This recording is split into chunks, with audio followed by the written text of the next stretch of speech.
नमस्कार, मी पंजाब तक राज्यातल्या सर्व शेतकऱ्याला सांगू इच्छितो की त्या मागील अंदाजात सांगितलं की राज्यामध्ये 3 तारखेपासून 3 एप्रिलपर्यंत पाऊस पडणार आहे. तर सांगायचं झालं तर 2, 3, 4 एप्रिल आणि 5 एप्रिलपर्यंत राज्यामध्ये असंच अवकाळी पावसाचा सावट राहणार आहे. म्हणून हा अंदाज सर्व शेतकऱ्यांनी लक्षात द्यायचा. मग सांगायचं झालं तर आज देखील म्हणजे आज 31 मार्चला देखील आज देखील मराठवाड्यामध्ये विदर्भामध्ये आज देखील पाऊस पडणार आहे. तिकडे उत्तर महाराष्ट्राकडे देखील असणार आहे. म्हणून हा अंदाज लक्षात द्यायचा. त्याच्यानंतर आणखी खरा जास्त पाऊस तुम्हाला एक सांगू इच्छितो. 2 एप्रिल आणि 3 एप्रिलच्या दरम्यान आणखीन जरा वादळी वाऱ्यासारखा गारपिटीसह पाऊस पडणार आहे. म्हणून तुम्हाला एक सांगू इच्छितो. नंदुरबार जिल्हा झालं, धुळे जिल्हा झालं, नाशिक जिल्हा झालं, मुंबई, ठाणे, त्याच्यानंतर इगतपुरी, नाशिक, त्याच्यानंतर अहिल्यानगर, त्याच्यानंतर जालना जिल्हा झालं, संभाजीनगर झालं, जळगाव जिल्हा झालं, धुळे, नंदुरबार, जळगाव, बुलढाणा जिल्हा, अकोला जिल्हा, अमरावती, वर्धा, नागपूर, भंडारा, गोंदिया, चंद्रपूर, यवतमाळ, वाशी, हिंगोली, नांदेड, परभणी, लातूर, लातूर, बीड, धाराशिव,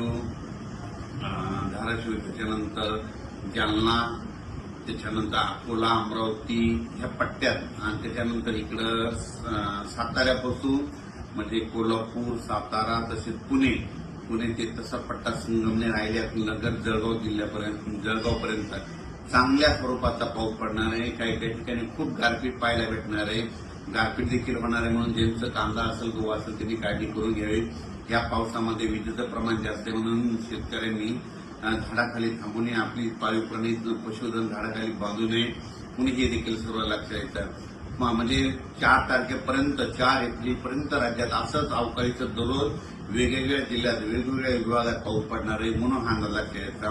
आणि 5 एप्रिलला फक्त नागपूरमध्ये, वर्धा, भंडारा 5 तारखेला तिकडं जाईल आणि 6 तारखेपासून राज्यातलं वातावरण कोरडं होईल. म्हणजे 6 एप्रिल नंतर राज्यात कोरडं हवामान होणार आहे. म्हणून हा अंदाज सर्व शेतकऱ्यांना लक्षात द्यायचा. पण आणखीन पण 31, 1, 2, 3, 4 तारखेपर्यंत 5 दिवस पावसाळ्यासारखा पाऊस पडणार आहे. खूप ठिकाणी गारपीट होणार आहे. काही जणांना म्हणजे आतापर्यंत गारपीट ज्या भागात झालं तिथं देखील गारपीट पाहायला भेटणार आहे. म्हणून हे अंदाज सर्व शेतकऱ्यांना लक्षात द्यायचा.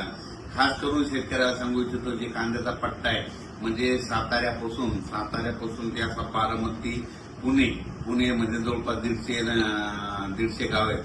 तर पुणे असा कोकणपट्टी, त्याच्यानंतर अहिल्यानगर, बीड जिल्हा, संभाजीनगर,